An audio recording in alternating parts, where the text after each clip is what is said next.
नमस्कार मित्रांनो, रामकृष्ण हरी. आज आपण सांगण्याचा आनंद होत आहे की सकल संत पादुका दर्शन सोहळा केडगाव दौंड पुणे जिल्हा भाविकांच्या सहकार्याने हा पदपर्श जे आपल्या संतांची जी भूमी आहे आपली त्या संतांच्या भूमीवर पादुका सोहळ्याचे आयोजन माझे ज्येष्ठ बंधू स्नेही सोपान काका महाराज यांनी आयोजित केलेलं आहे.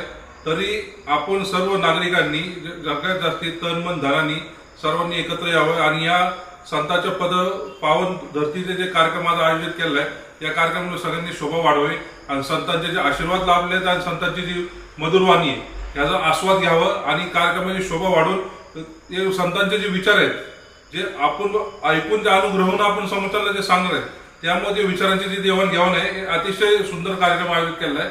आणि त्याबरोबर पादुका दर्शनही आहे.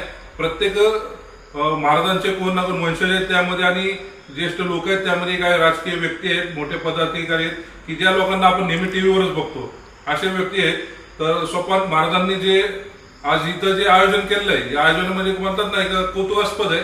तर आम्ही पण त्या एक गोष्टीचा एक छोटासा भाग म्हणून आम्ही पण सहभागी होतोय की तर आपणही या, मी पण येत आहे आणि कार्यक्रमाची शोभा वाढवा आणि सगळ्यात जास्तीत जास्त आपल्या मित्रबरोबर या कार्यक्रमाचं माझ्या मार्फत आणि आपल्या मित्रांमार्फत मी आमंत्रण देत आहे.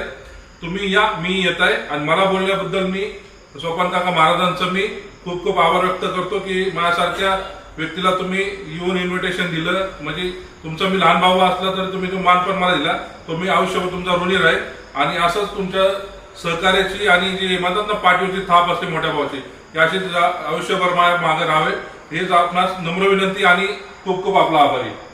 रामकृष्ण हरी.